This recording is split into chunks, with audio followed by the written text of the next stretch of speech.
Sengkolo Petaka Satu Suro menjadi salah satu sajian horor lokal yang berhasil memadukan kekuatan modern dengan akar tradisi Jawa yang kental.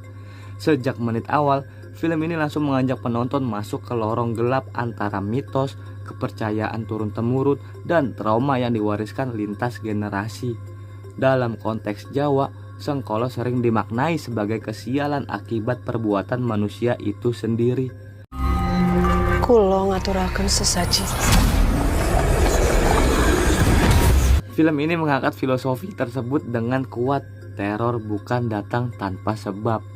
Horor Indonesia punya ciri khas kuat, bukan hanya soal hantu, tetapi juga nilai budaya, ritual, dan rasa bersalah manusia.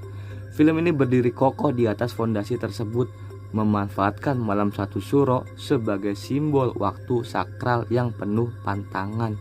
Dalam budaya Jawa, Satu Suro adalah malam pertama dalam penanggalan Jawa yang dipercayai memiliki energi spiritual sangat kuat. Banyak orang menghindari pesta, pernikahan, atau kegiatan besar di malam ini. Memanfaatkan mitos ini secara cerdas bukan sekedar tempelan, tapi sebagai penggerak utama konflik cerita.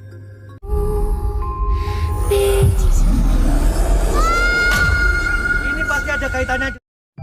Film Sengkolo Petaka Satu Suro dibuka dengan gambaran kehidupan sebuah desa terpencil yang berada di wilayah pesisir. Desa ini dikenal tenang, sederhana, dan masih memegang kuat adat serta kepercayaan leluhur. Warganya hidup berdampingan dengan alam dan menjalani hari tanpa banyak gangguan, hingga suatu hari ketentraman itu perlahan runtuh akibat serangkaian kejadian aneh yang tak bisa dijelaskan secara logika. Keanehan demi keanehan mulai muncul dan menebar ketakutan di tengah warga. Suasana desa yang awalnya damai berubah menjadi mencekam, terutama setelah diketahui bahwa teror tersebut mengincar para wanita hamil. Satu persatu perempuan yang sedang mengandung menjadi korban, memicu kepanikan dan trauma yang mendalam. Kulo ngaturaken sesaji.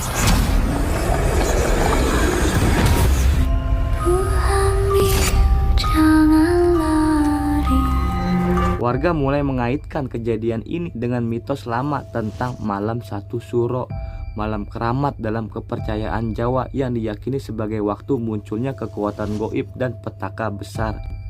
Di tengah situasi tersebut, sosok Rahayu hadir sebagai tokoh utama. Rahayu adalah seorang bidan desa yang menjalani kehidupan sederhana bersama suami dan anaknya. Ia juga sedang mengandung anak kedua, tepat saat kondisi desa semakin tidak aman. Puncak teror terjadi saat malam Satu Suro tiba.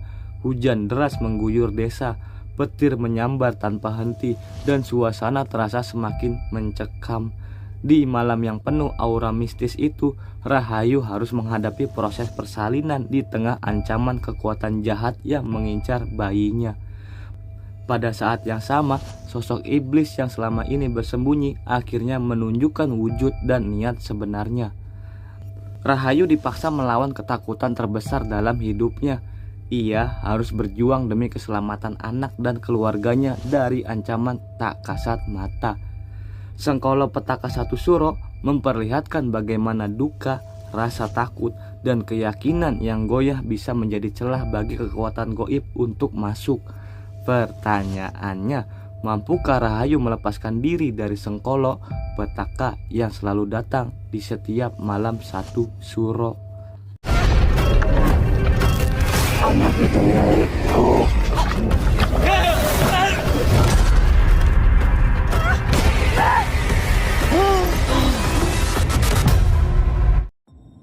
Karena mengangkat tradisi yang akrab, banyak penonton merasa kedekatan emosional inilah yang membuat film Sengkolo Petaka Satu Suro terasa relevan dan membekas.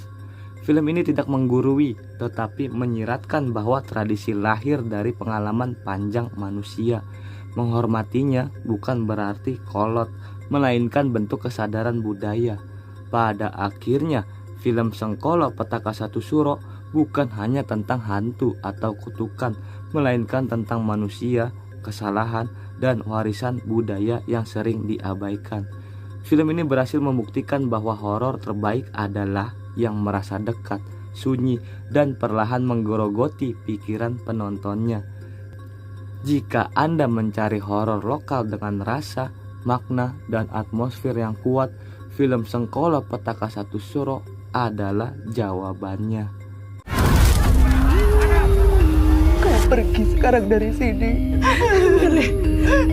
Demit itu di mana-mana, di sebelah kirimu, di atasmu, di depanmu.